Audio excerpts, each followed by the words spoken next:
Hi, it's Alexa Hampton, and this is 52 Weeks Live.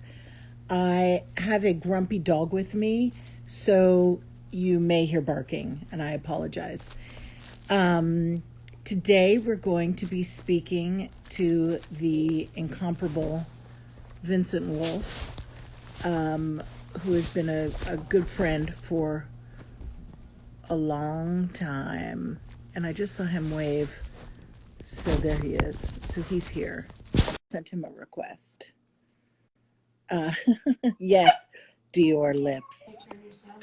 There you are. But you're Can you hear silent. me? I can hear you, but I can't see you properly.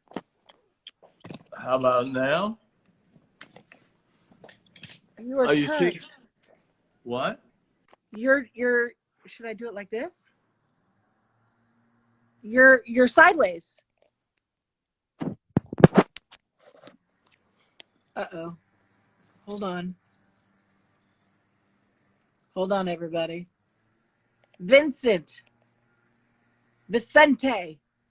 darling. As Joy says, rotate. Oh, no. Well, there, he just plain wouldn't do it. We're going to get him on. I'm also not. Hello. Okay. There you are. So Can I you don't have see my me? iPad. So I did see you. I saw you sideways and I loved every second of it. Now back up. Ooh, chairs. And lots of them. Uh-oh. Your paused, angel face. Darling. I think your Wi-Fi is not so great. Okay. Okay, I think your Wi-Fi is not perfect, as evidenced by the fact that you keep freezing. Can you hear me? I Can you can. see me? I can. But I still your Wi-Fi is not But I wonderful. can't Can you hear go her. somewhere where your Wi-Fi is can your Wi-Fi be improved upon in another location? Okay. Are you there? Can you hear me? I can hear Can you hear me, you. Can Vincent? you hear me? Okay, great. Yes, I can. So how are you? Can you hear me? Oh, yes. It's the Yes, I phone keeps can. ringing. Oh. Oh, okay. I get that. Yep, somebody's calling. They're not getting the message that you're busy. No, they're All right. not. It's a client. Oh They don't no. get the message a lot of the They're time. like, he's talking to her. He should be speaking to me. Okay. So first off, I would love to ask you, like I ask everybody, Yes? how did you get started? And let me see How your did whole I get face. started? Well, I got fired out of most of the jobs that I ever had. Which And were what? I was in fashion. I was in merchandising. I was in photography. I was acting. I worked in advertisement. I worked in the bank. Um, I was a messenger. That's about Wow. it. And at what point did you say, well, I should really be focusing on this? No, all I was focusing was getting money to pay for food. Yeah. Um, but I met Bob Patino Mm-hmm. by chance, and we became friendly. And he was working in the G&D building in a company called Connaissance that used to represent David Hicks Mm-hmm. and his fabrics and wall covering. He was the showroom manager, and I saw how he had gotten to where he was and where he was progressing. And I said, okay, let me follow the same. I worked in not a nice showroom, but a really tacky showroom in the D&D building. All they sold was flocked wallpapers.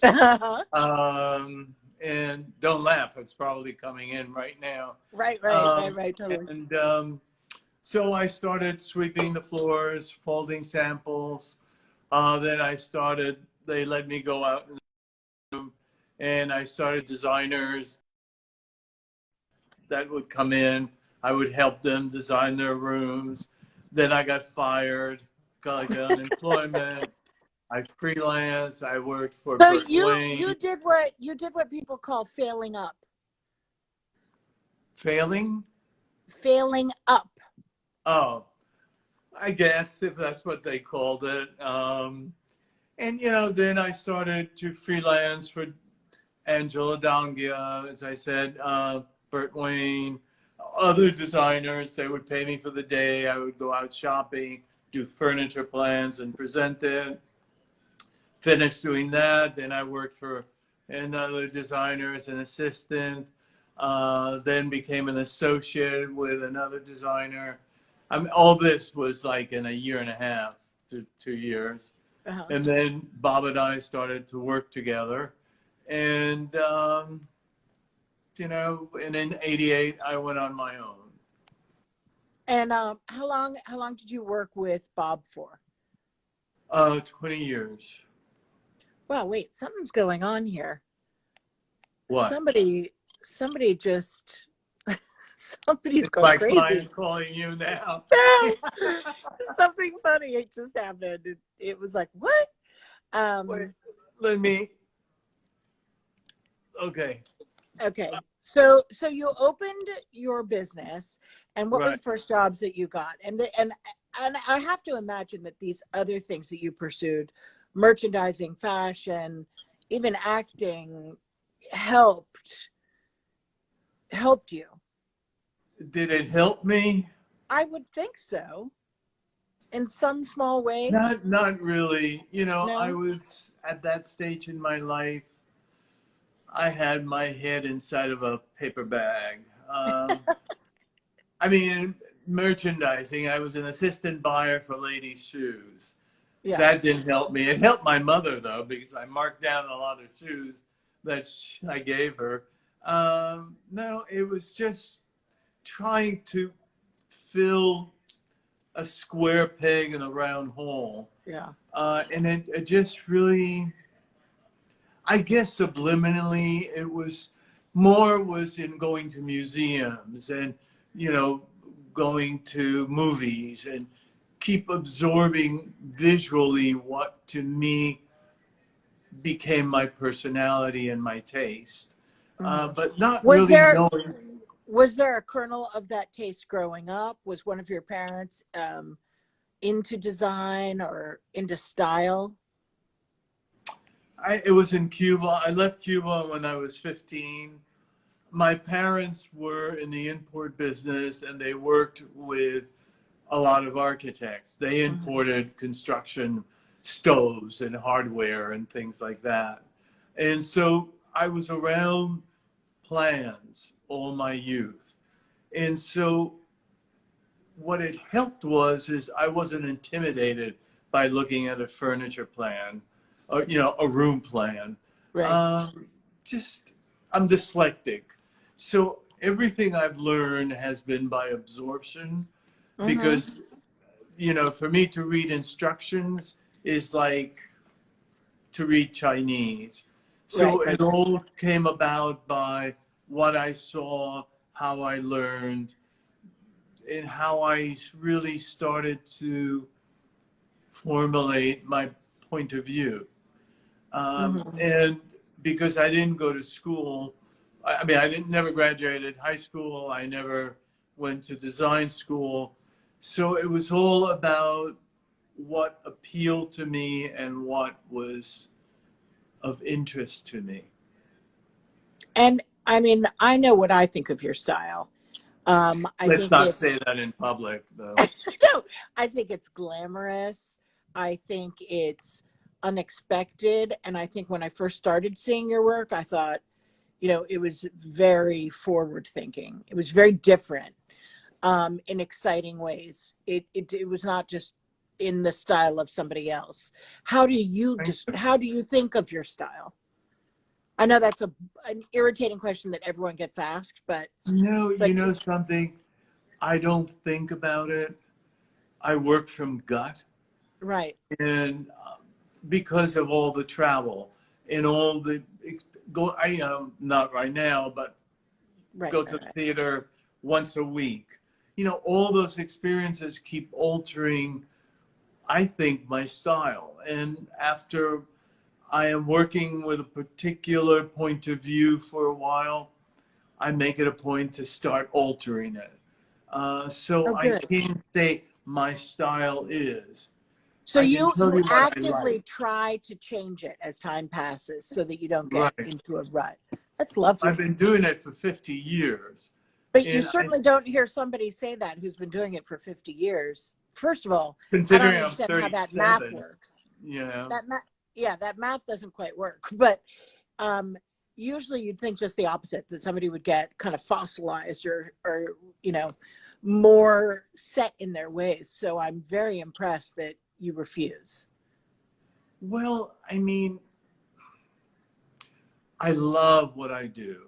I Mhm. love designing. I mean, to me, to sit down and design something is what gives me energy and lights up my light bulb. And if you don't change it, you don't you don't continue. I know Mhm. from the people that I worked for a very short period of time when I was an assistant. You know, they were caught in time. They did the same plan with the same furniture, did the same thing, and sooner or later, it, you know, it passes. Yeah, Twyla Tharp, who's a friend, said to me years that's cool. ago that to just stay where you are, you still need to be changing. Hmm. Because if you stay and you don't change and you don't evolve, you just fall. In New York, you know, everybody's out to take your place. And if you don't change it, you just fall back. I mean, Right. as So in, there's no stasis, even if you're trying to stay in place. right, right. Yeah. And I think that if you are sucking up what's around you, you have to know that things get, you know, constantly are changing. I mean, we're changing right now because of the virus. You know, people are home, people want comfort, people don't want to be pretentious. There, nobody else is I coming want to be into. pretentious. Oh, you are, honey, you are. I mean, since the first day I saw you like, my God, isn't she pretentious? Especially the big diamonds and all the Oh, all of jewelry you that. wore. P.S. I'm wearing one of my son's bar mitzvah shirts from a bar mitzvah he went to. And it So looks yeah, lovely on you. it does. It's Um, very comfortable. I forgot. What were we talking about? So Oh, things are no, no, no. changing. That people People are don't want to not be pretentious. entertaining. It's Yeah. all for themselves, what they feel comfortable. So that Yeah, I immediately, I um I said to my husband the other day, I got something off of Instagram because obviously I'm on Instagram a lot, and it's dress yoga pants.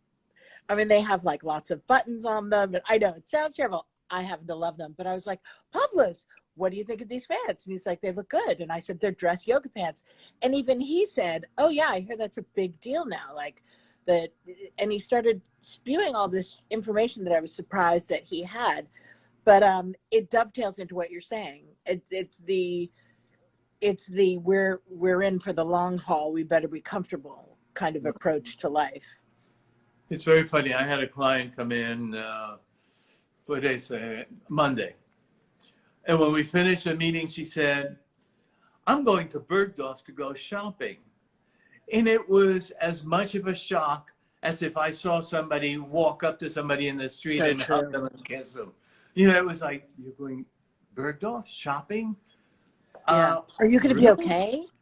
Yeah, really. What? Where are we? You know, um, the first time I met you, it was in the Hamptons, and it was a lecture.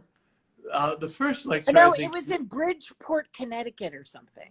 No, it was in the Hamptons. It Wasn't was it? you, me, Mario Buatta, and Tom Britt. I I remember it well. And it was like, I think it was the Hamptons.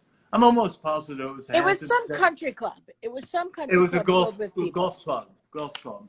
Okay. And it was just so interesting to see the different generations of our industry all in one room, and the sense of your a plum at dealing with these personalities that were beyond scale, and you holding your own. So Actually, you gave me a great piece of advice, which I would love to share with anybody who wants to hear it. Is I said to you, you know, I had given like a couple talks by myself and was still figuring it out. It took me a solid 10 years to figure out how to speak publicly in any kind of coherent fashion while giving a slideshow or whatever.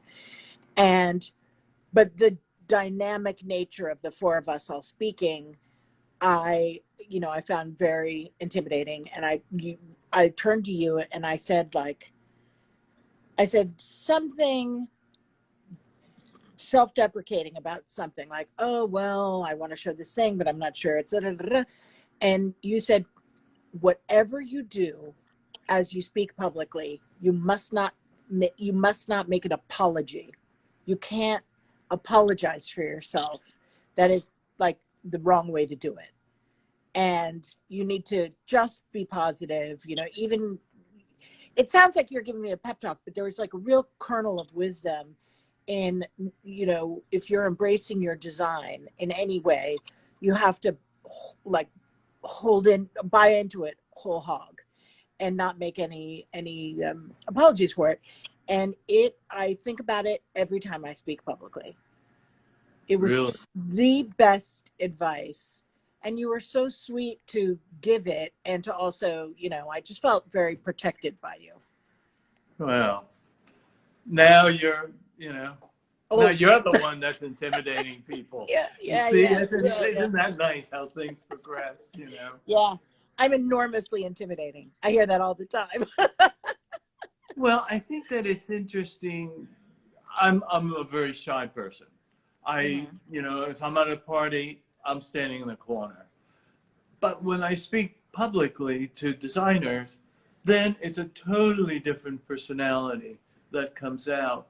And I think that it's so intimidating to the audience to have somebody who has.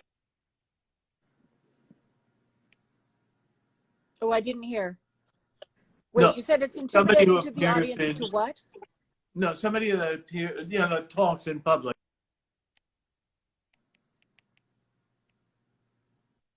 Nobody ever calls me. At this moment, I've had like 6 phone calls. I don't understand why. I mean, it must be a wrong number. Nobody ever calls you. But I think that they are so intimidated because they think that we are beyond, that we have no problems, that our clients don't bother us, that budgets are never a problem. Maybe for you, but No.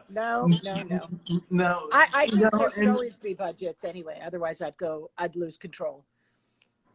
And I think it's so important that you make them feel comfortable and that you make them feel we're all the same. We all are dealing with the same problems. And I think talking to designers and you come across that way, they immediately start to listen. If not, there's a wall in between audience. And I think Trying to reach you just tried to reach me. It's your client again. Do you have any questions? Yeah. This isn't exactly design related, but what was coming from Cuba like? I mean, you have no accent. You've been in the American design firmament forever. Do you still feel connected to the culture and just the fact that you said you grew up with greenery everywhere? You should see my apartment. It is.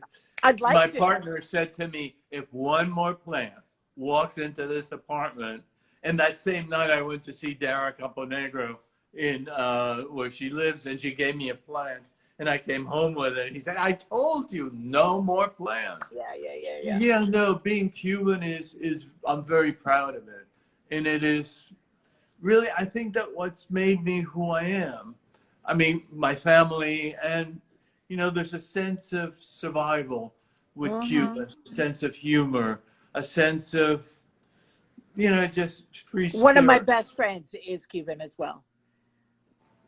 I mean, we are, as a group, we're very special because it was the first generation that came to this country as foreigners that became successful within Yeah. the first generation. And I think that is, really great. So yes, I dream about it. I dream about where we lived in Havana and what I could see out the window. And in my dreams, I'm walking through the streets, I've never gone back. So that was my next question. And my friends, my Cuban friends, have not gone back. It's They like, I think it would be if I went back with my family, with my cousins, then we had something to share together. But to go back as a tourist and look at how they destroyed the country and how they just destroyed our, your memories and right. It's why I'd rather see it in my head. I'm very visual, so I can see it very clearly. So to go back, I mean, I'd love to. I would love to, go up to the apartment where we lived in Old Havana and look out that window to see the view that I've been seeing in my head for I don't know for how many years. But it's, not now. Do you draw? Uh, yes. Do I draw well is really the question. Well, I think it's so no, but funny I'm just because thinking. You're saying you're dyslexic, and that you're, and obviously you're very visual. You're even dreaming of your bedroom window. How, like, when you're kitchen articulating window. what? Kitchen window. Kitchen window. When you're articulating for a client, and that need not be a verbal articulation, but articulating in any way, do you rely upon drawing to express your gut? Like, how do you give No, the I message? rely on logic. Oh, When I present, you have to know as a designer that 90% of the people that are sitting in front of you are not visual, do not understand. Some of them are very opinionated and they hold on to their beliefs very tightly. So logic to me is what allows me to present a job and to sell it. Because I think that they understand logic. They understand why you're doing it in a logical way. I mean, we present with renderings, elevations, that sort of thing. But it's the explaining why things are happening the way they are that really captures them because they start to understand the thread of the idea. I think what you're saying is, again, extremely important, because I think a lot of designers don't talk the language, and to be able to speak to your goals for a project, whether it's to get a job with another designer or to speak to a client, like you're saying, I think that's critically important. And it can seem embarrassing, like, oh, I feel this will give, whatever Oh, it it's is. beautiful and you're Yeah, gonna yeah, love yeah. it. It And feels if like they you're say no, saying I don't nonsense, love it, but then you're stuck. there is plenty of logic, as you're saying. Well, because then they can start not to visualize it, but to understand what you're doing. And if they can do that, that builds the trust in them that you understand them and that what you're doing has a logical reasoning. And I think most designers are dealing in emotion. And I think that if you deal with emotion, you can get into trouble very quickly. Because if it's not the emotion they're feeling, you're now speaking, like our government is, left and right, and nobody's really Yeah, connected. yeah. Um, yes, and it makes it seem somehow, if you're speaking emotion, if you can only convey it emotionally, it might seem as though your understanding of the topic is less serious. Right. So, I mean, which is not the case. But I do Well, think the way you're describing speaking it logically, speaking someone through it, um, is the way to go. but it's I a mean, hard lesson.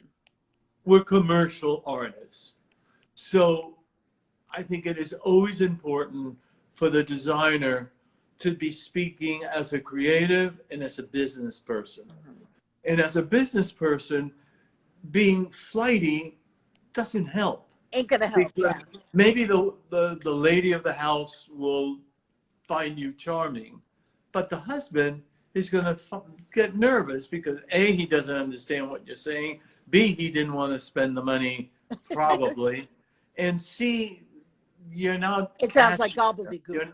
Yeah. You're not talking his language. And so you have to be constantly talking both sides of the of your brain Yeah. for them to feel comfortable. So another thing I want to ask you is, here we are in the midst of what is, a scary moment for all professions, Yes. Ours included. What you, having been in business since 1988, is Well, I is was in pretty business before, but on my own since '88. Yes. on your own. You've been in charge of keeping yourself afloat since 1988. What are, that must have included ups and downs. I hope, Yeah. otherwise you are superhuman. How do you deal with that? How do you deal with weathering the storm and not feeling, like a failure when you're having these moments of craziness, and keeping your spirits up? Like, what helps create, what's the scenario in which you're able to have longevity? What we're going through now, I have never gone through before. Of course. Because economically, '08 it went down. In the '90s, it went down. But there was always a sense of charging forward. Mm-hmm. At this moment, because a lot of us don't walk out the front door, don't have one-to-one meetings, don't have theater to go to or movies to go to or friends to gather together that give you that sort of The emotional meat. support. It's very hard, and it's very hard if you've been around for a long time to not start to question your survivalness. I go up and down. Okay, well, I guess you're allowed to be human. Well, I pray every morning. This sounds like, oh my God, he prays. No, To a higher power, not to. Yeah. The fact to keep my focus straight, to have my goals, and if demons come from left or right, not to pay attention to them, and to know that my love of what I do and my sense of commitment will hopefully carry me through. And I think that you have to keep focusing on that. And if the phone doesn't ring today and tomorrow and next week, it will at one point. Yeah. I mean, I always think of that as kind of the curse of the profession, is that you can have the most amazing jobs on the docket, and then you can be coming close to installing them, and the pressure starts ratcheting up. Like, where's that next project? When is the phone going to ring? And it's sort of merciless. And if you can just string those jobs together, then obviously you're in a good place. Tell me a little now. Okay, so I understand that you derive a lot of your creative nutrition from the theater, from your friends, from travel. But I also know you to be a pretty committed volunteer to God's Love We Deliver. And I have seen you participating in that during the pandemic. You deliver meals, and you drive around the city giving people who are housebound meals, do you not? Yes, with Margaret Russell. She does the driving and I do the delivery. So is that what has been keeping you fed? No, that's what keeps me realizing that how lucky I am that I'm not in that condition. that I'm not ill, that I don't have, that I do have money to pay for my food, to keep my world together. Right. And I think To that stay upright. focus. And I think that to give back when so many people gave to me is the least that we all can do, because we all are very lucky to have something that we love what we do, that we enjoy our, our business. And so you have to try to, help You have to help do other something good for people. the universe. Right. I So, mean, so I've never volunteered for God's Love We Deliver. I have given them donations, but I've not done the actual work. If I wanted to, you just go in there and you pick up meals, you and they can, give you addresses. they give you a chart. It's usually like 6 deliveries, and they give you the areas where you're going to deliver. Usually somebody's driving and somebody else is delivering. And you don't have to go into the people's apartment. You knock at the door, you leave it outside. You just do a little bit of a connection. How are you feeling? Have a great day. And that, or you can go and volunteer preparing the food. They have in their kitchens people that all they do is chop carrots and peel Right, potatoes. right. Just anything. I'm a mean potato peeler. Really? I mean, I think it Nothing to makes keep you me from feel starch. so, it Yeah, makes you feel so good. But it's interesting that you say what feeds me, which is this December. I usually go away in December until February, and I travel, to all different parts of lucky the you. world. And then I buy things for VW Home, which you see behind me. And this is the first year I am not doing that. And it's going to be a shock when it's time, usually for me to pack the bags and get the hell out of here, and not have to go through Christmas in New York or my birthday in New York. And being here and not having that escape, that I wait every day for 340 days to get the hell out of New York. And I'm Yeah. not going to do that. I mean, it's hard for the business because I'm not going to, yes, we have a lot of stuff, but to go out and look for new things to play. I mean, Mm-hmm. I think that we play. I mean, I see it as play. I've never seen it as work. I see it as, what was that, you? That was a squeaky toy. Sorry. Ah, okay. I thought you were delighted in playing with a squeak. No, Um, no, no. That's my dog. to go out and design and find beautiful things. Yeah, It's all, it's play. Is it for a child or it's is it for a dog? joyful. No, it's a dog. I don't usually toss little lambs for. I'm in quarantine. I got back from market. This is Lammy. This is Mr. Lammy. Uh-huh. This is Percy. All right. And he looks very intense. Yeah, he wants to know what I'm going to do with it. But so I had to be picked up, and I have to spend 14 days here by myself. So my husband put Percy in the car to pick me up, and here we are. And Percy's pretty bored. Hence the squeeze toy. How many more But days do you have? I agree with you that I think it is. What we do is obviously a lot of it is fun. A lot of it is work, but it is in its truest sense a joyful profession. We're not actuaries, which maybe is delightful for an actuary, but for me would be hell. But I do need meat. I do need those sources of inspiration. And like you, I usually find a lot of it traveling, but I'm I'm happy to, I know it doesn't need to be that. And I do think volunteer work is so soul cleansing that it could, I did some volunteer work for the Carter Burden Network, which helps the aging population in New York.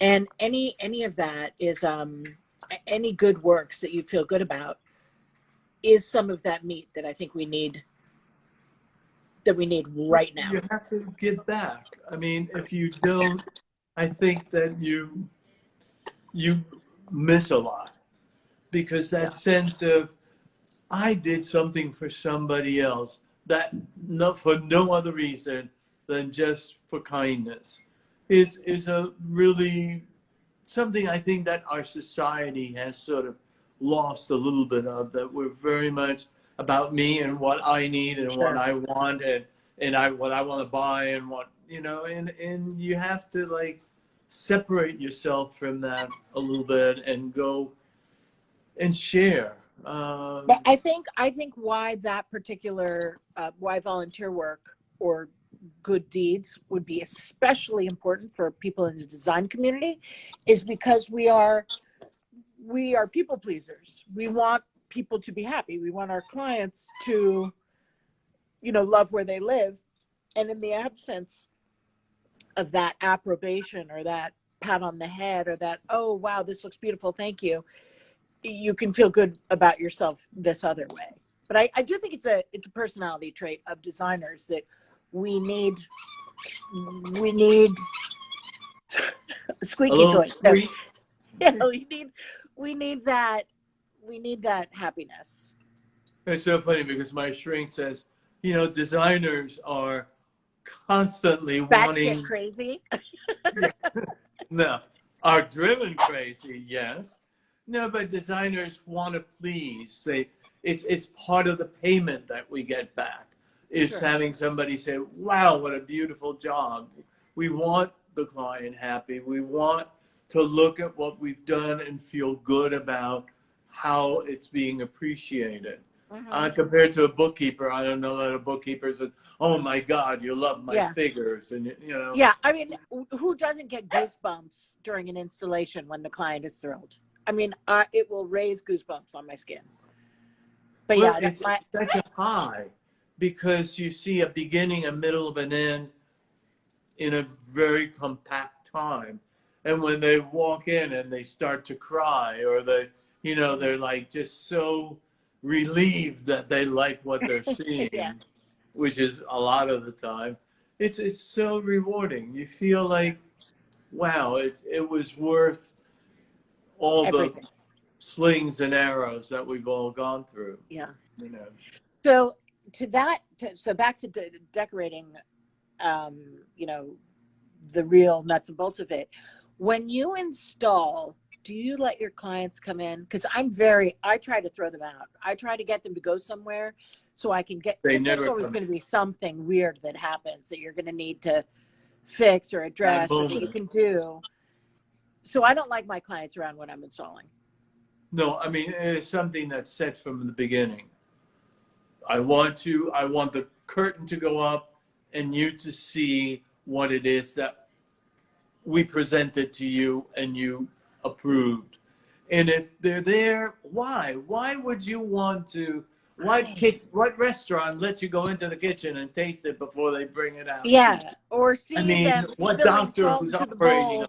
you lets you look at the operation? No, they Yeah, want you asleep. And I think that, and I've had clients that have given me big arguments about, well, I want to be there. Why? yeah, Why do you want to be there? What is it about seeing things? They get so nervous and yeah, such, oh my God, is it going to fit? Oh my God, that looks too big. Oh, that looks too small. Just wait and yeah, see it. I mean, come through as what it is that, as a creative person, you have done for them. I mean, if I'm painting your portrait, do you want to see it before it's finished? I mean, it's like what fashion designer lets you see the dress before it's completely all yeah. sewn up? Um, so somebody's just saying, how many revisions would you tolerate from a client? Um, I don't know what that means. You In mean, other words, here's the presentation. I don't like it. Show me something else. oh, That's until what they success mean is by achieved? revision. I mean, Well, unless it becomes abundantly clear that you don't belong together. and that's when you say we should see other people. But do you, I mean, when you I do don't your, give choices. I don't present choices. I present the total concept with renderings, with elevations, with everything. And are you paid beforehand well, we for charge those renderings? $2,500 per rendering, Okay. a living room, a dining room, a master Sure, bedroom, sure, that sort sure. of thing.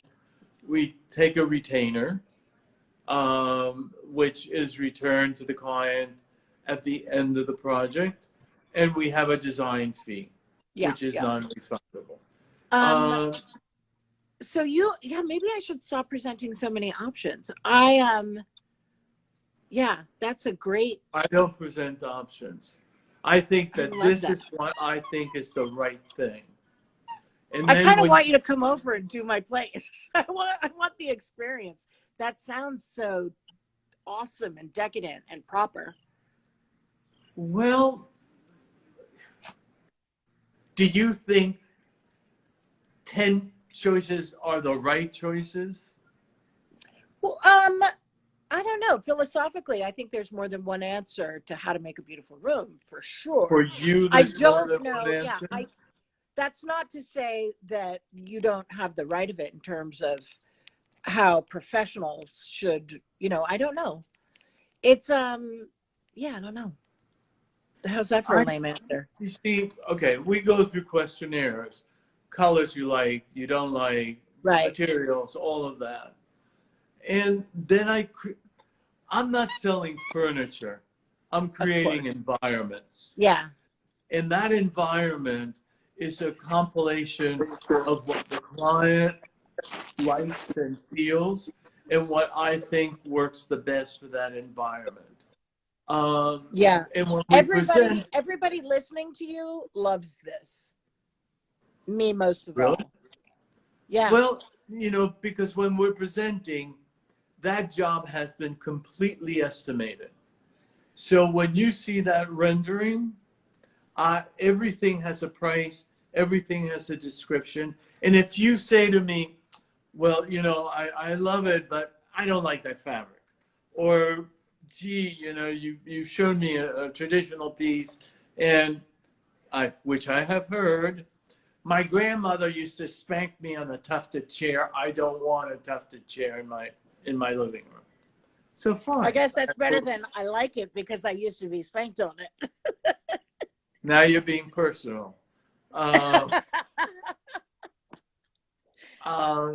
you're turning So, pink. I don't know. so what do you say in those circumstances? Oh, well, what is it that you don't like about it?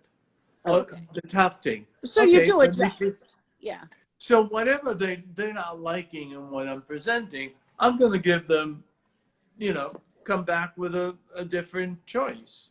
But Okay, I'm so not that's going what to. I get it. I get it. I'm not going to give Is them. it too late for me to intern for you over the summer?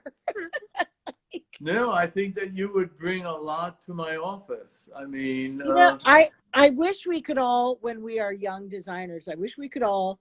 Okay, when my father was getting his master's degree, he had to work at the Met for 6 months, and then he had to work at MoMA for 6 months. His degree was in art history.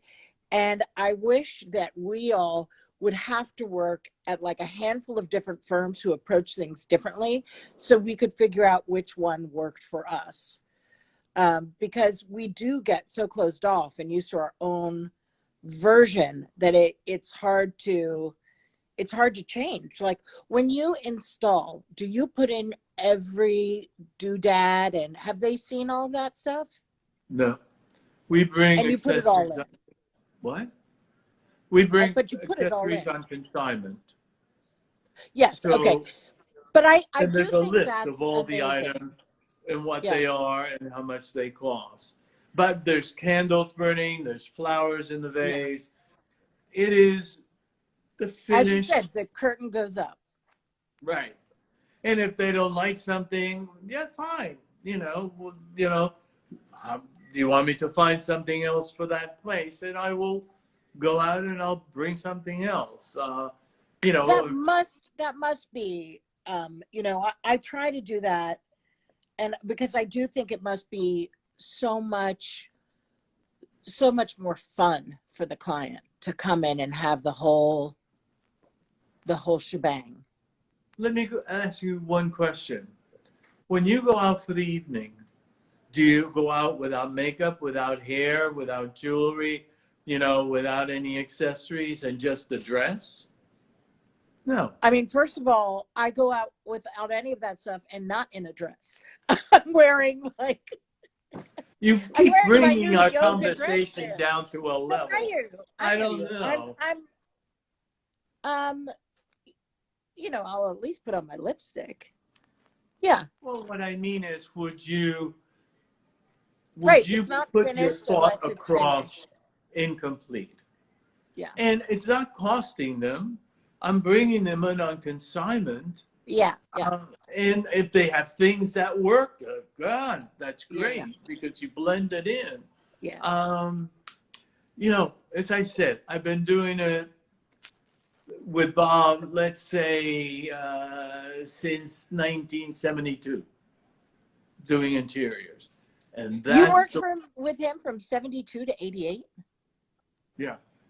We were together for 20 that is years. A wonderful tutelage. That's a great amount of time to really, Well, I mean, we were partners. I mean, I did one part of it and he did another part of it. Yeah. That when I went on my own, it was an enlightenment of of dealing with things that he had always dealt with. So I think it's why I think that when you go to a client and do you like this fabric? Do you like this fabric? How about this? Do you like that? I think you're cheating yourself as a creative person because all you're being is a tool. A purveyor. And I think that you owe to yourself, to your creative, to your soul, to put across what you believe is the right thing. Yeah. Is it that they're going to, in all the years, let's say since 88, that somebody has said when I presented, I hate this, I'm out of here. Maybe it's happened twice, 3 times. Yeah. And then I know it wasn't me because I know too much for too long to nail something on a client that was not the right selection. Sure. How do you sit? How do you stand? How do you talk to your husband? What's your makeup? What's your jewelry? Yeah. How do you talk? Those are the things that are guiding my design, not, I would like this sofa or that fabric. Yeah. Because what you're doing, as you said, it's an atmosphere, it's interior, it's environment. A portrait. It's an environment. You're doing a portrait of this person through your point of view. And if your point of view is the right one for them, then you're in the same track. That somebody all of a sudden says, this is nothing at all like what I wanted. You say, no, I don't know. You can say to me, I don't like the chair, I don't like the fabric, I don't like that color. But that I hit it wrong completely, there's something. Then that's a mismatch. Yeah. It's a mismatch, or you gave me the wrong information. Because what I gave you is what you asked for. Yeah. And if it's not at all right, then there's something not right here. Yeah. Yes, Let me ask you, how do you present? That is interesting because there's that divide between who we really are and who we'd like to be. And sometimes and usually who you want to be difference. Is not who you are. Well, in my apartment, I live in the house of the person I wish I were, even though I'm not that woman. But I love living in her house. You know? As long as she pays the bills. She's got such cojones. She's a formal lady, that lady. And you don't? No, I've got the cojones. So if you have been developing and changing as you have been all these years, what differences would you identify from 1988 to 2020?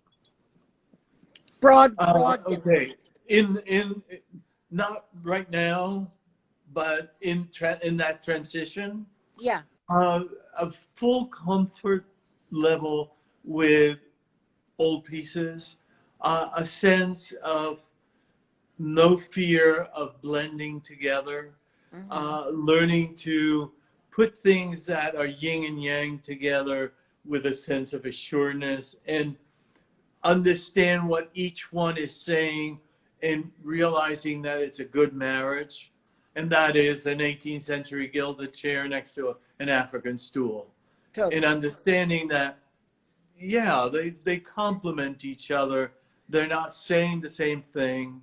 They're not saying it the same way, but they're saying the same thing. Yeah.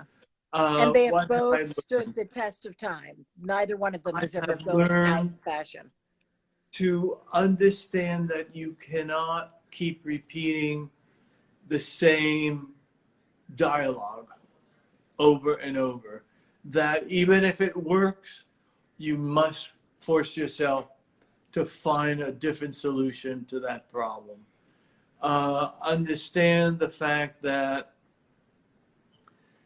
as society is evolving in that period, I mean, in 88, it was traditional. Sure. And I was doing something completely different from that in the sense of how do you give a client a sense of comfort while still giving them something that they weren't expecting. I've learned that. I've learned to look at the past to be able to move forward. Look at what designers have done in the past to be able to take that thought and reinterpret it for today's way of living. Yeah. I've learned that there's a lot of bullshit out there, and that you have to forget it. You have to keep your path, not to follow a trend, because when that trend is over, you've been nailed with that look. And to On try that to cross. you have to keep yourself honest about what you believe in. I have to read you something because I don't know. How bad is your dyslexia? Is it still bad? How bad? Oh, I think that's not something that ever leaves you. But I'm working on a new book. Okay. And, Well, let me read something to you that somebody said, because I don't know if it'll make sense in small writing. But it says, Vincent Wolf, I've always loved your designs, but I'm now more impressed with your way of explaining your views. Love from Istanbul. Istanbul. I love Istanbul. Don't you? It is the perfect marriage of yin and yang, of one culture with Yeah, the Europe other. and Asia in one place. Hagia Sophia blows, and I've been to Istanbul 12, 13 times. I think I'm more Suleiman's mosque than Hagia Sophia. Say it again? The Suleiman's mosque, the one that's Right. it's striped. It Across the reminds me way. of Siena, but Asian Siena. But when the Suleiman was built was way after Hagia Sophia. Oh yeah. Hagia Sophia was the largest building structure Dome. Yeah. until the Vatican, St. Peter's was built. It's again Christian with Muslim tied together. It's like a comfort level of different points of views in one city. Yeah, I love Istanbul. Love it. Yes. Love it.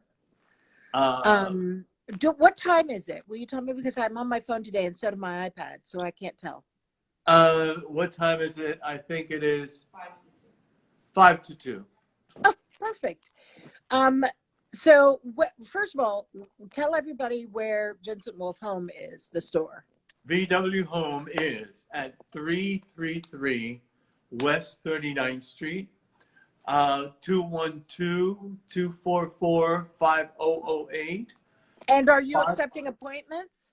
Appointments, we're open 5 days Or a week, walk-ins? Because just 9 to looking at all that 5. heaven behind you, people What? need to be looking at all that gorgeousness behind you. People need to shopping needs to be Well, done. it's things from around the world and things that I saw that I loved without I have a client that I always joked about that she had the biggest wanna.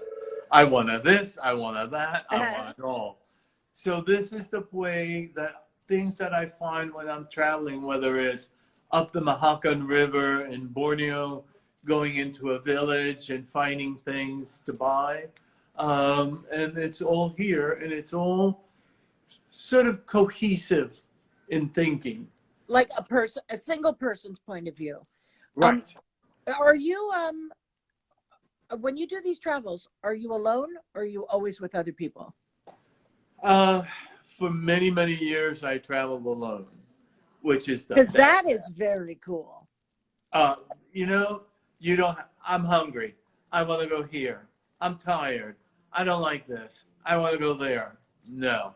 It is the best way for you to talk to yourself because you're out of your comfort level, and the only one that you can have a dialogue is yourself. And we live in a city and we do a job that it's constantly putting energy out, going out. When you travel by yourself, you're feeding yourself. Yeah. But not anymore. For the last 10 years, part of my travel is with my partner. Yeah. The other I mean, part. that's fair. I think Paul Fliss would be pretty pissed if I was like, hey, I'm going away for a month. He wouldn't sleep on the floor in a hut or Paul Fliss would. What? We've been to a RioCon and we've slept on a mat. Yeah, so I'm talking in the jungle with bugs crawling all over you. Oh no, I wouldn't do that. I draw the line of bugs. But yeah. A quick story. Preston Bailey is a friend for over 50 years. He does these wonderful, wonderful events. And I was helping him on a wedding in Saudi Arabia. And he said, on the way back, why don't we stop somewhere? And I said, well, have you ever been to Egypt? He said, no. I said, I've been to Egypt twice before, and I love it. It always I've never been. It is the one place I most want to go. So he said, you take care of it. In Egypt, on the Nile, there's the feluccas, which are these sailboats that go back to all the Egyptian times. And I had always wanted to travel up the Nile in a felucca. So I said to him, I'll arrange it. I did. I got a felucca to travel up the Nile. And he said to me, well, is it the cabins are below? I said, no, you sleep on the deck. It's a little sailboat. You sleep on the deck. Yeah. But the bathrooms are downstairs. I said, no, you pull up to the side of the river, you go in the bushes, and you go to the bathroom.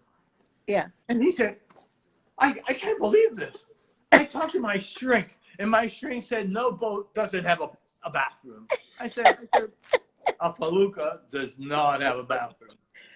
So he said, well, you have to book hotels wherever we're going, because if I want to go and sleep in the hotel, I said, okay, yeah, I'll do that. Yeah.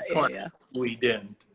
And it was the best trip he ever had, because he said, to sleep on the Nile and see the stars. Wow. Was so that's you're amazing. my Egypt story. It says a lot about you. All good things. All good well, things. Cuban Thank refugee. you so much. I think since we're heading towards the hour mark, and since my phone is now on the lowest power mode it can be on, I'm going to stop us. But I miss you, and I want to see you. And especially, you are one of the most handsome men on earth, and I am shallow. I can't wait to see you in person and drool over you. And thank you so much for having me. I love you. Love you to pieces. What you do. I respected your father and the work that he did. His bedroom with your mother was among my top 5 rooms in all the years I've been in business. That sisal, those Chinese, still there. That 4 parts of bed, to me was like the height of chic elegant I and love hearing that. throwaway quality. So Love it. Well, my mother, who's also listening to this, will love that too.